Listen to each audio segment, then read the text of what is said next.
എല്ലാ പ്രിയപ്പെട്ടവർക്കും നമസ്കാരം. ഒരു ചങ്ങാതിയുടെ ഒരു പ്രസംഗം നിങ്ങളെ കേൾപ്പിക്കാം. ഏതോ ഒരു പ്രോഗ്രാമിൽ പോയി അവിടുന്ന് എന്തോ നക്കാൻ കിട്ടി, അത് മേടിച്ച് മൂക്കുമുട്ട തീറ്റയും കഴിഞ്ഞിട്ട് നിന്ന് പ്രസംഗിക്കുന്നതാണ് ഈ കേൾക്കുന്നത്. എന്നാൽ ഇദ്ദേഹത്തിന് ഒരു അന്തവും കുന്തവും അറിയില്ല. അതായത് പേര് രാമഭദ്രന് ആ പേര് എന്ന പേരെങ്കിലും ഹൈന്ദവ സമൂഹത്തെയാണ് അദ്ദേഹം വിമർശിക്കുന്നത്. ആരുടെ കൂടെ കൂടി നിന്ന് ഒരു പ്രത്യേക മതവിഭാഗക്കാരുടെ ഒരു മീറ്റിങ്ങിൽ കൂടി നിന്നാണ് അദ്ദേഹം വിമർശിക്കുന്നത്. അവിടെ നിന്ന് എന്തോ കാര്യമായിട്ട് നക്കാൻ കിട്ടി. ആ നക്കാൻ കിട്ടിയതിൻ്റെ ഒരു ഒരു സന്തോഷമാണ് ഈ പങ്കുവെക്കുന്നത്. നിങ്ങളൊന്ന് കേട്ട് നോക്കൂ. അപ്പോൾ ഈ വീഡിയോ നിങ്ങൾ കേട്ട് കഴിയുമ്പോൾ നമുക്ക് മനസ്സിലാകും, ഒരു ഹിന്ദുവിൻ്റെ ശത്രു ഒരു ഹിന്ദു തന്നെയാണ്, ഒരു മുസ്ലിം ഒരു ക്രിസ്ത്യാനിയുടെ ശത്രു ഒരു ക്രിസ്ത്യാനി തന്നെയാണ്. നോക്കൂ, കത്തിച്ച് വിടുവാണ് ഇങ്ങേര്. ഇന്ത്യയിലെ മുസ്ലിങ്ങളുടെ രാജ്യസ്നേഹം വളക്കാൻ മോദി അല്ലായാട് അപ്പം വളർന്നിട്ടില്ല. ഇന്ത്യയിലെ മുസ്ലിങ്ങളുടെ രാജ്യസ്നേഹം വളക്കാൻ ഇങ്ങനെ പറയുമ്പോൾ കുറച്ച് ഇസ്ലാമിക് മത തീവ്രവാദ ചിന്താഗതിയുള്ളവൻ കൈയടിച്ച് പ്രോത്സാഹിപ്പിക്കും. അപ്പം കയ്യടി കിട്ടാൻ വേണ്ടി ഇങ്ങ് കത്തിച്ച് വിടുക. പണ്ട് കേരളവർമ്മ പഴശ്ശിരാജ എന്ന് പറഞ്ഞ സിനിമ കണ്ടപ്പോഴേ അതിൻ്റെ അകത്ത് പ്രധാനപ്പെട്ട ഒരു ആളെ ഒറ്റിക്കൊടുക്കുന്നത് അവരുടെ വിഭാഗത്തിൽ തന്നെ പെട്ട ആളാണ്. കാരണം ഒരു കുപ്പി മദ്യത്തിന് വേണ്ടിയാണ് ഒറ്റിക്കൊടുക്കുന്നത്. ഒന്നാലോചിക്കുക. കർത്താവായ യേശു ക്രിസ്തുവിനെ ഒറ്റിക്കൊടുത്തത് ഒരു യൂദാസാണ്, 30 വെള്ളിക്കാശിന് വേണ്ടിയിട്ട്. ഒന്നാലോചിക്കുക. പേര് രാമഭദ്രൻ, കൂറ് മറ്റൊരു പ്രത്യേക വിഭാഗത്തോട്. ഇതാണ് പരിപാടി. എന്നിട്ട് അദ്ദേഹം നിന്നുകൊണ്ട് നരേന്ദ്രമോദിയെ തെറി പറയുന്നതാണ് കേൾക്കുന്നത്. അപ്പം ഒന്നാലോചിക്കുക. അടുത്തത് ജവഹർലാൽ നെഹ്റു അവിടെ വന്നു, ഓരോ തൊഴിലാളികളെയും വിളിച്ചു ചോദിച്ചു. അവിടെ മമ്മൂഞ്ഞും പൂക്കുഞ്ഞും രാമഭദ്രനും ഗോവിന്ദനും ഒക്കെ ഉണ്ടായിരുന്നു. പക്ഷേ ഒരു പൂണൂലിട്ടവനെയും കണ്ടില്ല. ക്രാന്തി പറഞ്ഞാലൊന്നും. അപ്പം ഒരു പൂണൂലിട്ടവനെയും സ്വാതന്ത്ര്യ ദിനമായിട്ട് ബന്ധപ്പെട്ട് കണ്ടില്ല. സ്വാതന്ത്ര്യമായിട്ട് ബന്ധപ്പെട്ട്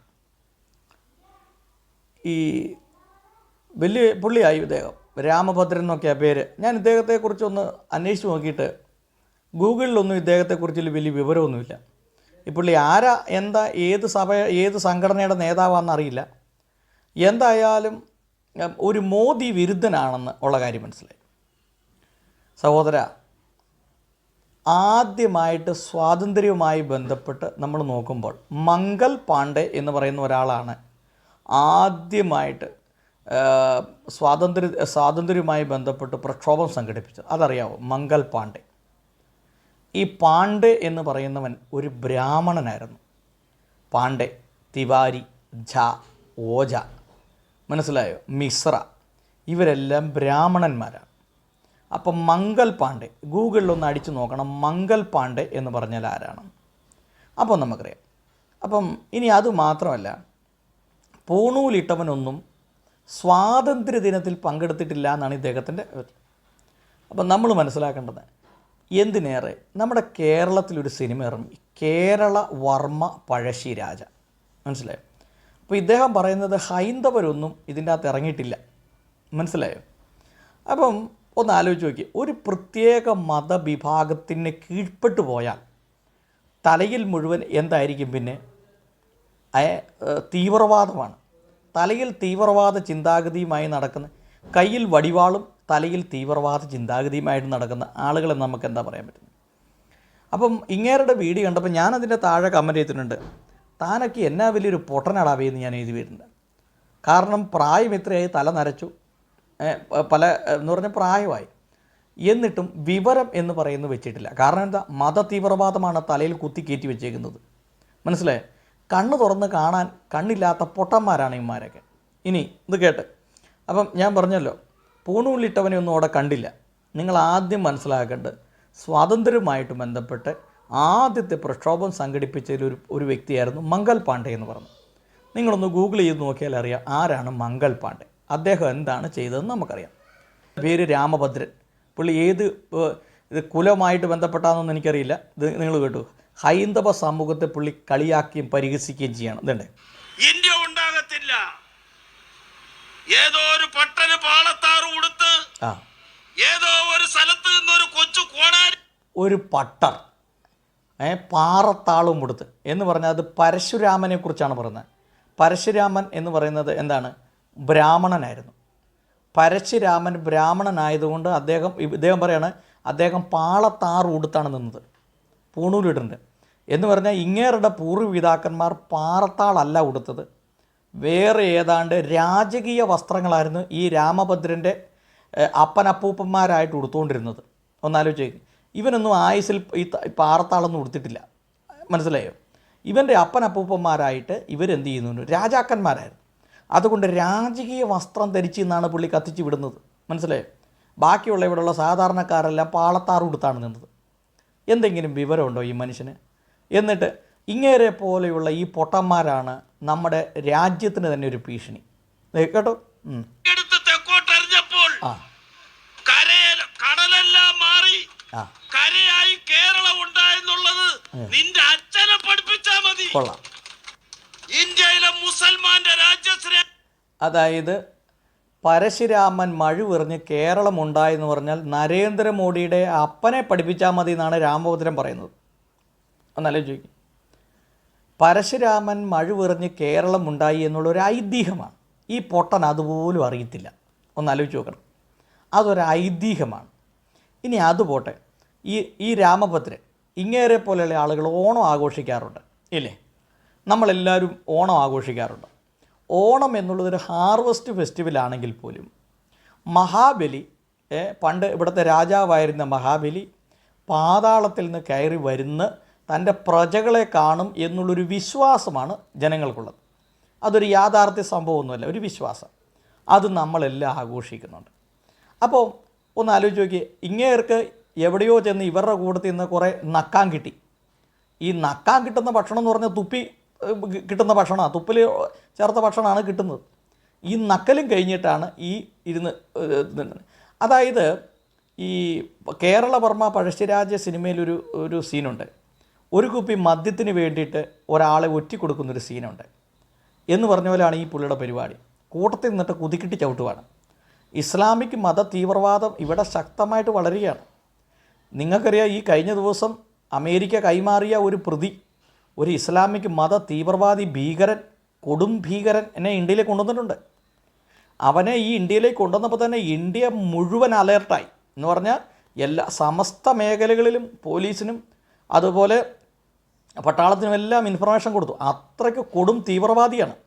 ആ തീവ്രവാദി കേരളത്തിലും വന്നു. ഇതൊന്നും കാണാൻ ഈ പൊട്ടനെ ഇങ്ങനെ പൊട്ടൻ എന്നല്ല പഠിക്കാം, മരപ്പൊട്ടൻ എന്ന് വിളിക്കണം. എന്ന് പറഞ്ഞു കഴിഞ്ഞാൽ നമ്മൾ നാടൻ ഭാഷയിൽ പറഞ്ഞാൽ ഈ ഒരു ഇങ്ങനെയൊക്കെ മരക്കഴുത എന്നല്ലേ ഇങ്ങനെയൊക്കെ വിളിക്കേണ്ടത്. ഇത്രയും വലിയൊരു തീവ്രവാദിനെ പിടിച്ചുകൊണ്ട് ഇവിടെ വന്നിട്ടുണ്ട്. അതൊന്നും ഈ പുള്ളിക്ക് കാണാനുള്ള കണ്ണില്ല. ഇതുപോലെയുള്ള പൊട്ടന്മാരുണ്ടോ? ഒന്ന് ആലോചിച്ച് നോക്കി. അതെ, ഇത് ഹൈന്ദവ വിശ്വാസമാണ് സുഹൃത്തെ. താങ്കൾക്ക് അറിയത്തില്ല, ഞാൻ പറയാം. പേര് രാമഭദ്രൻ, പക്ഷേ 5 വിവരമില്ല, 5 പൈസയുടെ വിവരമില്ല. പണ്ഡിതനാണെന്നാണ് ധാരണ. ഒരു പ്രത്യേക മതവിഭാഗത്തിൻ്റെ ഇതിൽ പോയി നിന്ന് കൂവുക, ഭയങ്കര കത്തിച്ചിടുക. അന്നേരം അവിടെ നിന്ന് നിന്നെ കൈയടിച്ച് പ്രോത്സാഹിപ്പിച്ചിട്ട് നിൻ്റെ കഴുത്തിറക്കുന്ന പരിപാടിയാണ് ഇമാരുടെ കയ്യിലുള്ളതെന്നുള്ളത് നിനക്ക് വല്ല അറിയാവോ? നിൻ്റെ അൺറോർ വരെ ഊരി നിന്നെ ഇവിടെ നിന്ന് അടിച്ച് പുറത്താക്കുന്ന പരിപാടിയാണ് ഇമാരുടെ കയ്യിലിരിക്കുന്നത് എന്നുള്ളതാണ്. മതതീവ്രവാദമാണ് ഇമാരുടെ കയ്യിലുള്ളതെന്ന് നിനക്ക് വല്ല കിണ്ടി അറിയാവോ? ഒന്നും അറിയത്തില്ല. എന്നിട്ട് എന്തെങ്കിലും നക്കാൻ കിട്ടിക്കഴിയുമ്പോൾ ആ മേടിച്ച് നക്കലും കഴിഞ്ഞിട്ട് ഒന്ന് കത്തിച്ച് വിടുക. ഒന്നാലോചിച്ച് ചോദിക്കും. ഇനി അടുത്തത് കേൾക്കാം. മോദിയുടെ കയ്യിൽ ഏത് മറ്റോടത്തെ അളവ് പോലാണോ ഇരിക്കുന്നത്? ഈ രാജ്യം ആർക്കും മോദിയുടെ കയ്യിൽ മുസ്ലിങ്ങളുടെ രാജ്യസ്നേഹം വളക്കാൻ മോദിയുടെ കയ്യിൽ എന്ത് കുന്തമാണ് ഇരിക്കുന്നതെന്നാണ് ചോദിക്കുന്നത്. ഇവിടെ മുസ്ലിങ്ങളുടെ രാജ്യസ്നേഹമൊന്നും ഇവിടെ ആരും വളക്കാൻ തയ്യാറാകുന്നില്ല. ഞാനൊരു കാര്യം പറയാം. 1947 ആഗസ്റ്റ് 15 ഇന്ത്യക്ക് സ്വാതന്ത്ര്യം കിട്ടുന്നത് അല്ലേ? സ്വാതന്ത്ര്യം കിട്ടുന്നതിന് മുമ്പ് മുസ്ലിങ്ങൾ ഒരു ഡിമാൻഡ് ചെയ്തായിരുന്നു. എന്താണെന്നറിയോ? ഈ രാമഭദ്രൻ എന്ന് പറയുന്ന ഈ പൊട്ടനോടാണ് ഞാൻ ഈ ചോദിക്കുന്നത്. താങ്കൾക്കത് അറിയാവോ എന്താന്ന്? മനുഷ്യൻ മന്ദബുദ്ധിയായിട്ട് ജീവിച്ചിട്ട് കാര്യമില്ല. എന്താ ചോദിച്ചതെന്നറിയോ? ഞങ്ങൾക്കൊരു രാജ്യം വേണം. എന്തിനാണ്? ആർക്കാ? മുസ്ലിങ്ങൾക്കൊരു രാജ്യം വേണം. അങ്ങനെ ഈസ്റ്റ് പാകിസ്ഥാനെന്നും വെസ്റ്റ് പാകിസ്ഥാനെന്നും രണ്ട് സ്ഥലമായിട്ട് തിരിഞ്ഞായിരുന്നു. അതായത് പാകിസ്ഥാൻ എന്ന് പറയുന്ന രാജ്യം, പാകിസ്ഥാൻ എന്ന രാജ്യത്തിൻ്റെ അതിൻ്റെ പേരെന്നറിയാം, ഇസ്ലാമിക് റിപ്പബ്ലിക് പാകിസ്ഥാൻ എന്നാണ്. അത് മുസ്ലിങ്ങളുടെ രാജ്യമാണ് പാകിസ്ഥാൻ, അല്ലാതെ മതേതര രാജ്യമല്ല. അതായത് 8,81,913 സ്ക്വയർ കിലോമീറ്ററാണ് ഉള്ളത്. 24 കോടി ജനങ്ങളുണ്ട്. ഇനി ഇപ്പുറ സൈഡിലേക്ക് വന്നു കഴിഞ്ഞാൽ ബംഗ്ലാദേശ് പാകിസ്ഥാനിൽ നിന്ന് സ്വതന്ത്രമായത് 26 മാർച്ച് 1971 അതുവരെ പാകിസ്ഥാൻ്റെ കയ്യിലായിരുന്നു. ഈസ്റ്റ് പാകിസ്ഥാൻ എന്നും വെസ്റ്റ് പാകിസ്ഥാൻ എന്നും അറിയപ്പെടുന്നത്. ഇനി അതായത് 1,42,460 ചതുരശ്ര കിലോമീറ്റർ ഉള്ള സ്ഥലമാണ്. അപ്പോൾ രണ്ടും കൂടെ കൂടുമ്പോൾ ഏതാണ്ട് 10 ലക്ഷം കിലോമീറ്റർ സ്ക്വയറായി അല്ലേ. ഇത്രയും സ്ഥലം ഇന്ത്യയിൽ നിന്ന് മുസ്ലിങ്ങൾക്ക് വേണം എന്ന് പറഞ്ഞ് അവർ മേടിച്ചെടുത്താൽ. അപ്പോൾ നിങ്ങൾ ഇദ്ദേഹം പറയല്ലേ മുസ്ലിങ്ങളുടെ രാജ്യസ്നേഹം അളക്കണ്ടെന്ന്. അവരുടെ രാജ്യസ്നേഹത്തെ അല്ല ഞാൻ പറയുന്നത്, അതൊക്കെ അവിടെ നിൽക്കട്ടെ. പക്ഷേ ഈ രാജ്യങ്ങൾ അവരെന്തുകൊണ്ട് വിഭജിച്ചെടുത്തു, അതിൻ്റെ പിന്നിലൊക്കെ വലിയ കഥകളുണ്ട്. അതൊക്കെ പറയുമ്പോൾ ജവഹർലാൽ നെഹ്റു ആരായിരുന്നെന്നും അദ്ദേഹത്തിൻ്റെ ഉദ്ദേശം എന്താണെന്നും ഒക്കെ നമ്മൾ അന്നേരം തിരിച്ചറിയേണ്ടി വരും. ഇത് പറഞ്ഞു കഴിയുമ്പോൾ പല പ്രശ്നമുണ്ട്. വെറുതെ ചുമ്മാ ഇരുന്നിടത്ത് കുത്തി വെറുതെ ഈ ചരിത്രങ്ങളൊന്നും പുറത്ത് ഇടാനായിട്ട് ശ്രമിക്കേണ്ട ആരും. അതാണ് പറഞ്ഞു കഴിയുമ്പോൾ ജവഹർലാൽ നെഹ്റുവിൻ്റെ കാര്യങ്ങളൊക്കെ പറയേണ്ടി വരും. പിന്നെ അവരൊക്കെ മരിച്ചുപോയി, കാലഘട്ടം കഴിഞ്ഞുകൊണ്ട് ഇതിനെക്കുറിച്ചൊന്നും പറയുന്നില്ല, മനസ്സിലായോ? അപ്പോൾ എന്ത് ചേതോ വികാരത്തിലാണ് മുസ്ലിങ്ങൾ പാകിസ്ഥാൻ ആവശ്യപ്പെട്ടത്? രാമഭദ്രൻ കത്തിച്ചു വിടുക എന്ന് കേട്ടു നോക്കും. ഇന്ത്യയിലെ മുസൽമാന്റെ രാജ്യസ്നേഹം വളക്കാൻ മോദിയുടെ കയ്യിൽ ഏത് മറ്റോടത്തെ അളവ് പോലാണോ ഇരിക്കുന്നത്? ഇദ്ദേഹം ഒരു പൂക്കുറ്റി തെറി പറയാനാണ് ഉദ്ദേശിച്ചത്, മനസ്സിലായ? മോദിയുടെ എന്നും പറഞ്ഞൊരു തെറിയാണ് ഇദ്ദേഹം ഉദ്ദേശിച്ചത്. പഠിച്ചതല്ലേ പാടുള്ളൂ. ഒന്ന് ആലോചിച്ച് നോക്കിയേക്ക്. വല്ലവൻ്റെയും ഒരു 1 കിലോ ബിരിയാണി മേടിച്ച് തീറ്റയും കഴിഞ്ഞിട്ടാണ് ഈ കത്തിച്ച് വിടുന്നതെന്നും കൂടെ ഓർക്കണം, നക്കലും കഴിഞ്ഞിട്ട്. ഇനി അടുത്തത് രാജ്യസ്നേഹത്തിൻ്റെ കാര്യം പറയുമ്പോൾ പാകിസ്ഥാൻ അവരങ്ങ് വിടുത്തു, ഞങ്ങളിതിങ്ങ് എടുക്കുകയെന്ന് പറഞ്ഞു. ഈ രാമഭദ്രൻ എന്ന് പറയുന്ന ഈ പുള്ളിയോട് ഞാൻ ചോദിക്കുന്നത്, ഇന്ന് പാകിസ്ഥാനിൽ എത്ര ശതമാനം മുസ്ലിങ്ങളുണ്ടെന്നറിയോ? അതായത് 97%, അതായത് കൃത്യമായിട്ട് പറഞ്ഞാൽ 96.3% മുസ്ലിങ്ങളുണ്ട്. ഹിന്ദുക്കൾ എത്ര ഉണ്ടെന്നറിയോ? 2.2, 2.2.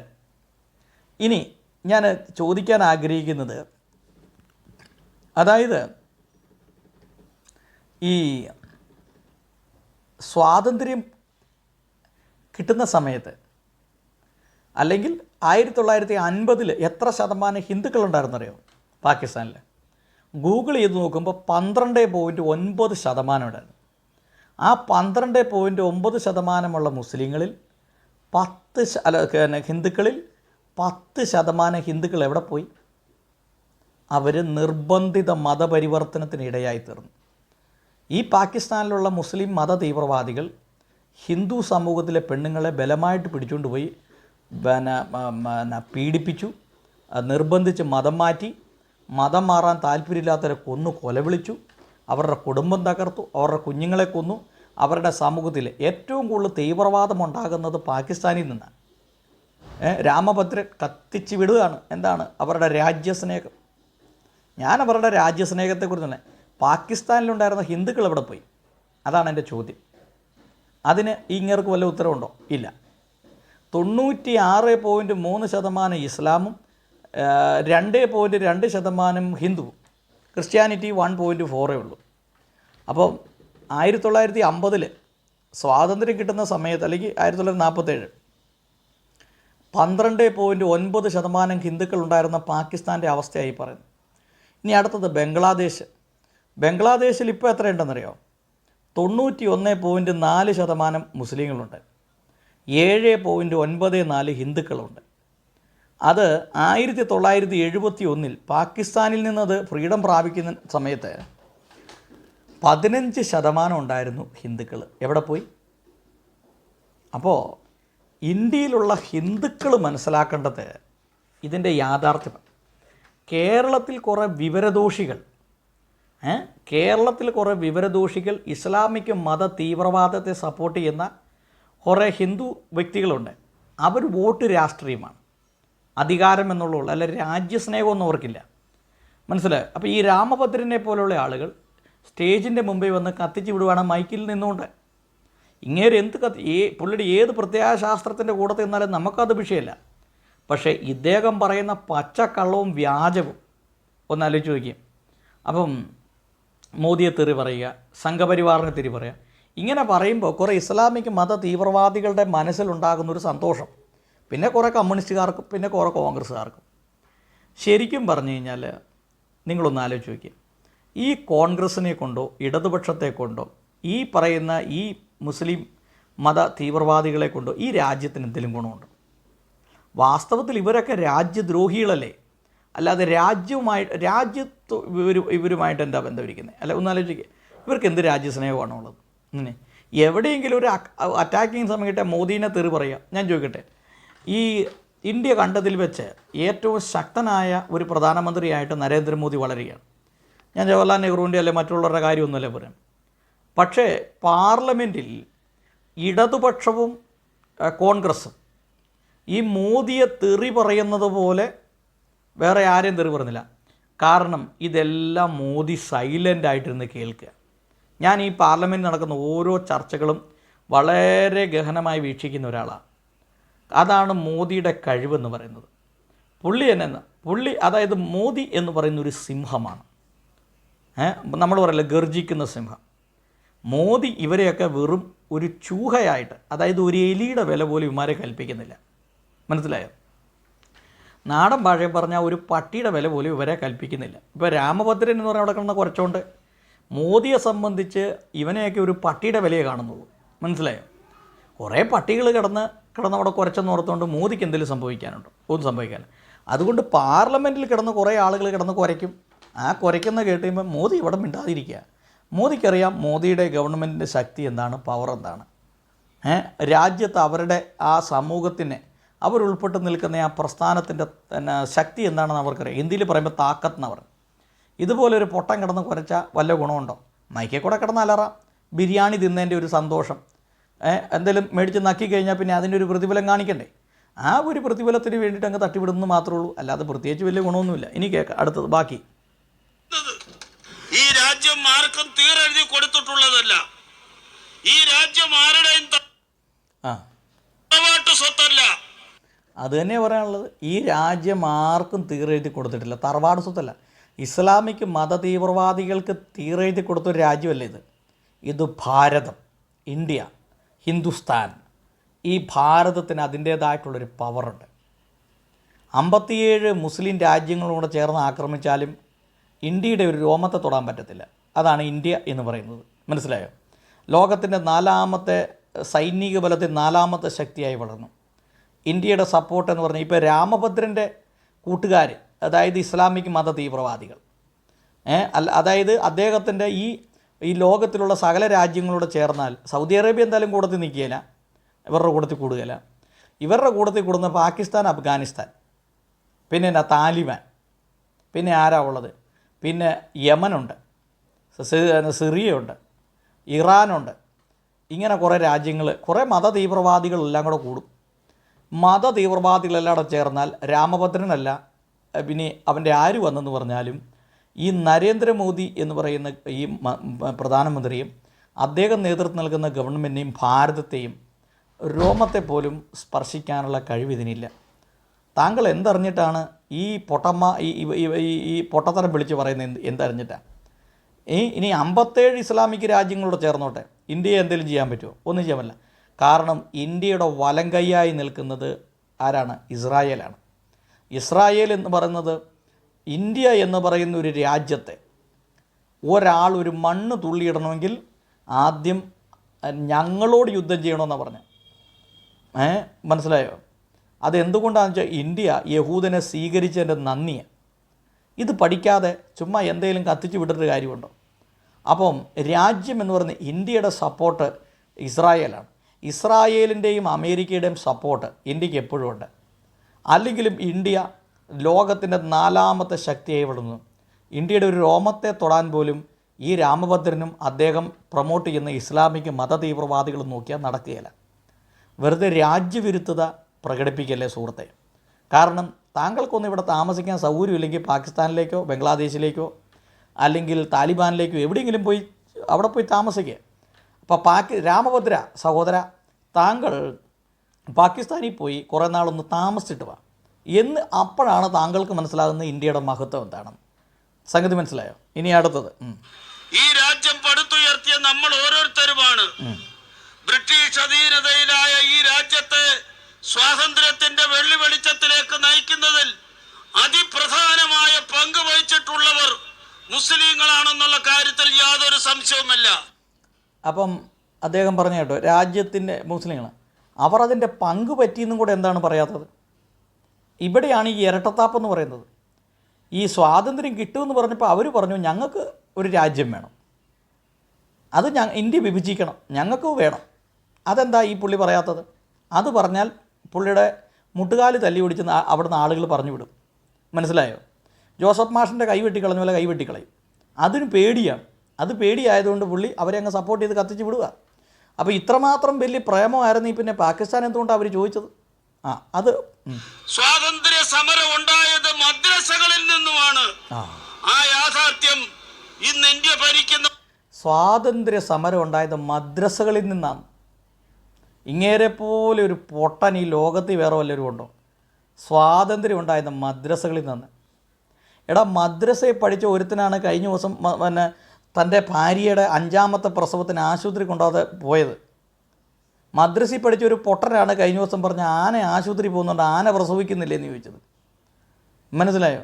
എന്തെല്ലാം കാര്യങ്ങൾ ഈ മദ്രസയിൽ പഠിച്ചവന്മാർ പറയുന്നു. അപ്പം മദ്രസകളിൽ നിന്നാണ്. അപ്പം ഈ തിന്ന ചോറിന് നന്ദി എന്ന് പറയുന്ന പോലെ കിട്ടിയ ചാപ്പാടിന് നന്ദി കാണിക്കുന്ന പരിപാടിയാണ്. പക്ഷേ ഈ നന്ദി കാണിക്കുമ്പം രാജ്യത്തെ ഒറ്റിക്കൊടുക്കുകയാണെന്നുള്ള കാര്യം ഈ പുള്ളി തിരിച്ചറിയത്തില്ല. മദ്രസകളിൽ നിന്നാണ് എന്തുണ്ടായത്? സ്വാതന്ത്ര്യത്തിൻ്റെ മനസ്സിലാക്കണം. ഈ ഞാനൊരു സ്വാതന്ത്ര്യ സമര സേനാനിയുടെ മകൻ കൂടി ആയതുകൊണ്ടാണ് ഞാനിത് പ്രത്യേകിച്ച് എടുത്തു പറയുന്നത്. സ്വാതന്ത്ര്യം എന്ന് പറയുന്നത് ബ്രിട്ടന്റെ കൊടി താഴ്ത്തി ഇന്ത്യയുടെ കൊടി ഉയർത്തുന്നത് മാത്രമല്ല, നമുക്കെല്ലാം സ്വച്ഛന്തമായി, നമുക്കെല്ലാം സമ്പൂർണ്ണ സ്വാതന്ത്ര്യത്തോടുകൂടി ജാതി മത വ്യത്യാസമില്ലാതെ നമ്മളെല്ലാം ഭാരതീയരാണെന്ന് അഭിമാന പുരസ്സരം പറയുന്ന ഒരു ദിവസം മാത്രമേ നമുക്ക് സ്വാതന്ത്ര്യമുള്ളൂ. പുള്ളി ആ സ്വാതന്ത്ര്യത്തെക്കുറിച്ച് പറയുന്നുണ്ട്. കൊള്ളാം. പുള്ളി പറയുന്നത് നമുക്കെല്ലാം കൈ ഉയർത്തി നിന്ന് പറയാൻ കഴിയുന്നുണ്ട്. സഹോദര രാമഭദ്ര, ഞാൻ ചോദിക്കുന്നത് ചേട്ടാ, ഈ ഇസ്ലാം മത തീവ്രവാദികളുടെ ഭരണം 2047 ഇന്ത്യ ഒരു മുസ്ലിം രാജ്യമാകും എന്ന് സ്വപ്നം കണ്ടു നടക്കുന്നവരാണ്. അവിടെ നിങ്ങൾക്ക് ഈ മതസ്വാതന്ത്ര്യം കാണിക്കാൻ പറ്റുമോ? ഒരു ഹിന്ദുവിന് സ്വതന്ത്രമായി അവൻ്റെ ആരാധന നടത്താൻ പറ്റുമോ? ബംഗ്ലാദേശിൽ നമ്മൾ കണ്ടതാണ്. ഹൈന്ദവ ക്ഷേത്രങ്ങളെല്ലാം തല്ലിപ്പൊളിച്ച് കളഞ്ഞു. ഔറംഗസീബ്, ഈ രാമഭദ്രൻ സഹോദരനോട്, ഈ ഔറംഗസീബ് വാരണാസിയിൽ തന്നെ 1000ഓളം ഹൈന്ദവ ക്ഷേത്രങ്ങൾ പൊളിച്ചു കളഞ്ഞു. അറിയാമോ? നിങ്ങൾക്കിത് വല്ലതും അറിയാമോ? അപ്പോൾ നിങ്ങളൊരു ഇസ്ലാമിക് ഭരണം വരണമെന്നാണ് ആഗ്രഹിക്കുന്നത് ഇന്ത്യയിൽ, അല്ലേ? അപ്പോൾ ഇസ്ലാമിക് ഭരണം വന്നു കഴിഞ്ഞാൽ നിങ്ങൾ ഈ പറയുന്ന പോലെ നെഞ്ചു വിരിച്ച് ചങ്കു വിരിച്ച് നടക്കാൻ പറ്റുമോ? നിങ്ങളൊന്ന് പറയുന്നത്. മലപ്പുറത്ത് നിങ്ങൾക്ക് പോയി അവിടെ ഈ ഒരു നോമ്പ് സമയത്ത് നിങ്ങൾക്ക് ഒരു നേരത്തെ ഒരു ഗ്ലാസ് വെള്ളം കിട്ടുമോ കുടിക്കാൻ? കിട്ടുമോ? ഇവർ താമസിക്കുന്നതിൻ്റെ ഇടയ്ക്ക് പോട്ടെ, അതൊന്നും ഞാൻ പറയുന്നില്ല. അപ്പോൾ ഈ പുള്ളിക്കാരൻ ഒരു ഇസ്ലാമിക് ഭരണം, ഒരു രാജ്യം സ്വപ്നം കാണുകയാണ്. ഇനി ഇസ്ലാമിക് ഭരണം ഇവിടെ വന്നു കഴിഞ്ഞാൽ ഒരു ക്രിസ്ത്യാനിക്കോ ഒരു ഹിന്ദുവിനോ ഇവിടെ താമസിക്കാൻ പറ്റുമോ? നിങ്ങളൊന്നര ചെയ്യും. ഇന്ന് ഇന്ത്യ നരേന്ദ്രമോദി ഭരിക്കുന്നു. ഞാനൊരു ക്രിസ്ത്യാനിയാണ്, ഞാൻ വാരണാസി താമസിക്കുക. എനിക്ക് എൻ്റെ പ്രാർത്ഥനയ്ക്ക് പോകാനും എനിക്ക് ആരാധന കൂടാനും എനിക്ക് സ്വാതന്ത്ര്യമുണ്ട്. ഒരു ഇസ്ലാമിക് ഭരണം ഇവിടെ 80% ഇന്ത്യയിൽ ഹിന്ദു സമൂഹമാണ്. ഈ സ്ഥാനത്ത് 80% മുസ്ലിങ്ങളായിരുന്നെങ്കിൽ ഇന്ന് ഇന്ത്യയിൽ നിങ്ങൾക്ക് താമസിക്കാൻ പറ്റും. ഈ രാമഭദ്രൻ എന്ന് പറയുന്ന ഈ പുള്ളിക്ക് ഞെളിഞ്ഞു നിന്ന് ഈ കൈ ഉയർത്തി പ്രസംഗിക്കാൻ പറ്റുമായിരുന്നു? നിങ്ങളുടെ കൈ വെട്ടി പള്ളയെ കളഞ്ഞാനായിരുന്നു മാർ. മനസ്സിലായോ? അപ്പോൾ ചില സമയത്ത് നമ്മൾ നോക്കുമ്പോൾ ചിലപ്പോൾ സാധനങ്ങളൊക്കെ കാണുകയില്ലായിരുന്നു, അതും വെട്ടി പള്ളയെ കളഞ്ഞാനായിരുന്നു, ഇല്ലേ? അപ്പോൾ എന്തറിഞ്ഞിട്ടാണ് ഈ പുള്ളി പറയുന്നത്? ഒന്നാലോചിച്ച്. ഇന്ത്യയിൽ നരേന്ദ്രമോദിയുടെ ഭരണം വന്നതിന് ശേഷമാണ് ശരിക്കും ഇന്ത്യ ഒരു സുരക്ഷിത രാജ്യമായി മാറിയത്. പറയാം. അതായത് ഇന്ന് ഇവിടെ ജമ്മു ആൻഡ് കാശ്മീരിൽ കലഹമില്ല. കാരണം എന്നാണെന്നറിയോ? അവിടെ തീവ്രവാദികളില്ല. കോൺഗ്രസ് ഭരിക്കുന്ന കാലഘട്ടങ്ങളിൽ മുഴുവൻ തീവ്രവാദികളായിരുന്നു ഇവിടെ. അവിടെ ജമ്മു ആൻഡ് കാശ്മീർ താമസിക്കുന്ന മുസ്ലിങ്ങൾ ഞങ്ങൾ ഇന്ത്യൻ മുസ്ലിങ്ങളാണെന്ന് പറയാൻ അഭിമാനിച്ചവരായിരുന്നില്ല. നരേന്ദ്രമോദിയുടെ ഭരണം വന്ന് സർജിക്കൽ സ്ട്രൈക്ക് നടത്തി, വലിയ അറ്റാക്ക് നടത്തി. ആ അറ്റാക്ക് നടത്തിയതിൻ്റെ പരിണിത ഫലമായിട്ടാണ് അവിടെ എന്ത് സംഭവിച്ചത്? അവിടെ സ്വാതന്ത്ര്യം കിട്ടിയത്. ഇന്ന് അവിടെ താമസിക്കുന്ന മുസ്ലിങ്ങൾ അവർ പറയും ഞങ്ങൾ ഇന്ത്യൻ മുസ്ലിങ്ങളാണെന്ന് പറയും. ഇന്ത്യയുടെ ദേശീയ പതാക അവർ കൈ പിടിച്ചുകൊണ്ട് നടക്കുക. അതുമാത്രമല്ല, സ്വാതന്ത്ര്യ ദിനത്തിൽ അവർ കൊടി ഉയർത്തി. ഇന്നുവരെ ഈ ചരിത്രത്തിലുണ്ടായ ഒരു സംഭവമല്ല. നരേന്ദ്രമോദി എന്ന ഭരണാധികാരി വന്നതിന് ശേഷം ട്രിപ്പിൾ തലാഖ് എന്ന് പറയുന്ന 3 വട്ടം നിന്നെ ഞാൻ മൊഴിയൊല്ലിയിരിക്കുന്നു എന്ന് പറഞ്ഞ് മൊഴിയൊല്ലി ഒഴിവാക്കി. തനിക്ക് സൗകര്യമുള്ള പെണ്ണുങ്ങളെ കെട്ടി, പിന്നെ അതിനെയും കല്യാണം കഴിച്ചു, അതിനെയും കുറച്ച് കഴിയുമ്പോൾ മൊഴി ചൊല്ലി, പിന്നെ അടുത്തതിനെ കെട്ടി, അങ്ങനെ 5, 8, 10 കെട്ടി അറബി കല്യാണം നടത്തി. ഇങ്ങനെ നടന്ന ഒരു അവസ്ഥയിൽ നിന്ന് മുസ്ലിം സഹോദരിമാർ ഇന്ന് എത്ര സന്തോഷത്തിലാണെന്നറിയാമോ? ഈ രാമഭദ്രൻ എന്ന് പറയുന്ന ഈ പുള്ളിക്ക് ഇതൊന്നും അറിയത്തില്ല. മുസ്ലിം സ്ത്രീകളാണ് നരേന്ദ്രമോദിയുടെ സപ്പോർട്ടേഴ്സ്. അതായത് ഈ വാരണാസിയിലും ഉത്തർപ്രദേശിലും ഒക്കെ. കാരണം അവരുടെ ആ അടിമത്തത്തിൽ നിന്ന്, അതായത് സ്ത്രീകൾക്ക് സ്വാതന്ത്ര്യം കിട്ടി. തോന്നുന്നവരെ കല്യാണം കഴിച്ച് ജീവിക്കുക, മൊഴി ചൊല്ലുക. ഇപ്പോൾ സമയത്തിന് ഭക്ഷണം ഉണ്ടാക്കി കൊടുത്തില്ല, അല്ലെങ്കിൽ തുണി അലക്കിയില്ല, അല്ലെങ്കിൽ തുണി തേച്ചില്ല, അല്ലെങ്കിൽ ഇവരുടെ ഇംഗിതത്തിന് വഴങ്ങിയില്ല, അന്നേരം ഞാൻ നിന്നെ മൊഴി ചൊല്ലിയിരിക്കുന്നു പറഞ്ഞ് മൊഴിയൊല്ലി ഒഴിവാക്കുക. ഈ അവസ്ഥയ്ക്ക് ഒരു അവസാനമുണ്ടാക്കിയത് നരേന്ദ്രമോദി എന്ന ധീരനായ ഭരണാധികാരി വന്നതിന് ശേഷമാണ്. മനസ്സിലായോ? അപ്പോൾ പ്രഹസനത്തിൻ്റെ പുറത്ത് നടന്നിട്ട് കാര്യമില്ല. ജീവിതത്തിൻ്റെ യാഥാർത്ഥ്യങ്ങൾ നമ്മൾ തിരിച്ചറിയണം. ഇനി അടുത്തത്, ആ സ്വാതന്ത്ര്യം ഏറ്റുപിടിക്കാനാണ് നമ്മളെല്ലാം ഇന്ന് ഇറങ്ങിയിരിക്കുന്നത്. ഏത് സ്വാതന്ത്ര്യമായി പുള്ളിനെ ഏറ്റുപിടിക്കാൻ പോകുന്നത്? ഇസ്ലാമിക് മത തീവ്രവാദികളുടെ വളർച്ചയും അവരുടെ ഭരണവും ഈ രാജ്യത്ത് വന്നാൽ പിന്നെ ഏത് സ്വാതന്ത്ര്യമായി ഏറ്റുപിടിക്കാൻ പോകുന്നത്? സ്വാതന്ത്ര്യമാണ്. അപ്പോൾ ചോദിക്കും, അവർക്ക് ആതിഥ്യ മര്യാദയുണ്ട്, നിങ്ങൾ അവൻ്റെ കൂടെ കൂടിക്കോ, ഒരു കുഴപ്പമില്ല. നിങ്ങൾ അവിടെ ചെന്ന് അവൻ്റെ കൂടെ അങ്ങ് കൂടിക്കോ, ഒരു കുഴപ്പമില്ല. നിങ്ങൾക്ക് നിങ്ങളുടെ ആരാധന നടത്താൻ പറ്റില്ല. ഞാൻ നിലമ്പൂരുള്ളൊരു സഹോദരൻ എന്നെ വിളിച്ച് പറഞ്ഞു, ഞങ്ങളുടെ ഗ്രാമത്തിൽ, അതായത് ഞങ്ങൾ താമസിക്കുന്നിടത്ത് 4 മുസ്ലിം കുടുംബങ്ങളേ ഉള്ളൂ. പക്ഷേ ഞങ്ങൾക്ക് വീട്ടിൽ ഇരുന്ന് പ്രാർത്ഥിക്കത്തില്ല. ഞങ്ങൾ പ്രാർത്ഥിക്കുന്ന സമയത്ത് ഇവർ വന്ന് പ്രശ്നമുണ്ട്, ഞങ്ങളവിടെ നിന്ന് സ്ഥലം വിറ്റ് പോകുന്നതാണ് പുള്ളി പറഞ്ഞത്. ഒന്നാലോചിച്ച് നോക്കി. ഞങ്ങൾ വൈകുന്നേരം സന്ധ്യപ്രാർത്ഥന നടത്തുമ്പോൾ ഇവർ വന്നിട്ട് പ്രശ്നം ഉണ്ടാക്കിയിട്ട് പറയും ഞങ്ങളുടെ കുട്ടികൾക്ക് പഠിക്കാൻ പറ്റുന്നില്ല. അവസാനം ഇവരെ കൊണ്ട് ഇവരുടെ ശല്യം സഹിക്കവല്ല പറ്റാതെ ഞങ്ങൾ അവിടെ നിന്ന് സ്ഥലം വിറ്റ് പോകുന്നത് എന്നോട് പറഞ്ഞതാണ്. ഒന്ന് ആലോചിച്ച് നോക്കി. അന്നാണ് രാമഭദ്രൻ പറയുന്നത് നമ്മൾ എന്ത് ചെയ്യണം, സ്വാതന്ത്ര്യം നമുക്ക് കിട്ടും. എന്ത് സ്വാതന്ത്ര്യം? ഇസ്ലാമിക് മത തീവ്രവാദികളുടെ ഭരണം വന്നാൽ ഈ സിറിയയിൽ സ്വാതന്ത്ര്യമുണ്ടോ? ഇനി പോട്ടെ, താലിബാനിലുള്ള മുസ്ലിം പെൺകുട്ടികൾക്ക് അവർക്ക് വീട്ടിൽ നിന്ന് പുറത്തിറങ്ങാനുള്ള സ്വാതന്ത്ര്യം അതറിയാമോ? ഈ പുള്ളിയൊക്കെ ഈ ലോകത്താണോ താമസിക്കുന്നത്? അവിടെയുള്ള വീടുകളുടെ ജനൽ വരെയും അടച്ചിട്ടേക്കുക. കാരണം സ്ത്രീകൾ പുറത്തിറങ്ങാൻ പാടില്ല, സ്ത്രീകൾക്ക് വിദ്യാഭ്യാസം ഉണ്ടാകാൻ പാടില്ല. സ്ത്രീകൾ എന്ന് പറയുന്നത് പുരുഷൻ്റെ ഒരു ഉപഭോഗ വസ്തുവായി മാത്രം മാറുന്ന ഒരു രീതിയിലേക്ക് താലിബാൻ വളർന്നു. സ്ത്രീകളെ മാർക്കറ്റിൽ കാണാനില്ല. ഒന്ന് ആലോചിക്കുക. അതുപോലെ ഭാരതമായി തീരണമെന്നാണോ ഈ രാമഭദ്രൻ ആഗ്രഹിക്കുന്നത്? ഒരിക്കലും അത് നടക്കാൻ പോകുന്ന കാര്യമല്ല. വെറും നടക്കാത്ത സ്വപ്നങ്ങൾ. രാമഭദ്രനെ സംബന്ധിച്ചിടത്തോളം അദ്ദേഹത്തിൻ്റെ ചിന്താഗതി ഒരു ഇസ്ലാമിക് ഭരണം വന്നു കഴിഞ്ഞ് കഴിഞ്ഞാൽ വലിയ സംഭവമാണെന്ന് പുറത്താണ് പുള്ളി ഇരിക്കുന്നത്. അതിനെ കാത്തിരിക്കുക. പക്ഷെ വന്നു കഴിഞ്ഞാൽ ഉള്ള അവസ്ഥ ഒന്ന് ആലോചിച്ച് നോക്കി. അപ്പോൾ ഒരു ഭീകരനെ കഴിഞ്ഞ ദിവസം കൊണ്ടുവന്നിട്ടുണ്ട്. നിങ്ങളത് ആദ്യം മനസ്സിലാക്കണം. ഏറ്റവും അധികം ഭീകരവാദം വളരുന്നത് ഈ എവിടെ നിന്നാണ് നിങ്ങളൊന്ന് ആദ്യം ഒന്ന് ചിന്തിക്കണം. ഇനി അടുത്തത്, സർക്കാരും സംഘപരിവാറും ഇന്ത്യ ഭരിക്കുന്ന മോദിയും കൂട്ടരും മനസ്സിലാക്കണമെന്നാണ് പറയാനുള്ളത്. രാമഭദ്രൻ്റെ പ്രസംഗം കേട്ട് മോദിയും കൂട്ടാളികളും ഞെട്ടിവിറച്ചു. രാമഭദ്രൻ്റെ പ്രസംഗം കേട്ട് ഞെട്ടിവിറച്ചു. അവർ വന്ന് പറയും, അയ്യോ രാമഭദ്രൻജി, താങ്കൾ പറഞ്ഞതനുസരിച്ച് ഞങ്ങൾ രാജിവെച്ചിരിക്കുന്നു. വിവരമില്ലാത്ത ഇവനെപ്പോലെയുള്ള ഈ ബാക്കി ഞാൻ പറയുന്നില്ല. ഇവരാണ് ഈ നാടിൻ്റെ ശാപം. പോലെയുള്ള കോടതിയാണെങ്കിൽ ആ കാര്യത്തിൽ ഒരു തീരുമാനമെടുക്കണം. സമീപകാല കോടതി വിധികളിൽ പലതിനോടും നമുക്ക് യോജിക്കാൻ കഴിയുന്നില്ല. യോജിക്കുന്നവർ നമ്മുടെ സമൂഹത്തിലുണ്ടായേക്കാം. ബാബരെ, എൻ്റെ പൊന്ന് സഹോദര, താൻ ഇവിടെ കിടന്ന് പട്ടി കുരയ്ക്കുന്ന പോലെ കിടന്ന് കുരച്ചുകൊണ്ടൊന്നും പട്ടി കുരച്ചാൽ പടി തുറക്കുകയെന്ന് കേട്ടിട്ടില്ലേ? തൻ്റെയൊക്കെ വികാരവും വിചാരങ്ങളും അവിടെ പിന്നെ കാണിക്കാം, അവിടെ നിന്ന് 4 കയ്യടി കിട്ടൂ എന്നുള്ളതല്ലാതെ ഈ രാജ്യത്തൊന്നും സംഭവിക്കാൻ പോകുന്നില്ല. മനസ്സിലായോ? നിങ്ങൾ ആദ്യം വഖഫ് ഭേദഗതി ബില്ല് രാഷ്ട്രപതി ഒപ്പിട്ടു, അത് നിയമമായി. നിങ്ങൾ ഇനി എന്നാ ചെയ്യാൻ പറ്റും? ഈ വഖഫ് ഭേദഗതി ബില്ലൊക്കെ സാധാരണക്കാരനായ മുസ്ലിം ജനങ്ങൾക്ക് പ്രയോജനമുള്ള കാര്യമാണ്. ഇതിൻ്റെ സിംഹഭാഗവും ഈ മദ്രസ ഇതിൻ്റെ ചെയർമാന്മാരും ഇതിൻ്റെ മറ്റംഗങ്ങളും എല്ലാം കൂടി നിൽക്കുക. ഇതൊക്കെ ഞാൻ മുമ്പ് പറഞ്ഞിട്ടുള്ള കാര്യമാണ്.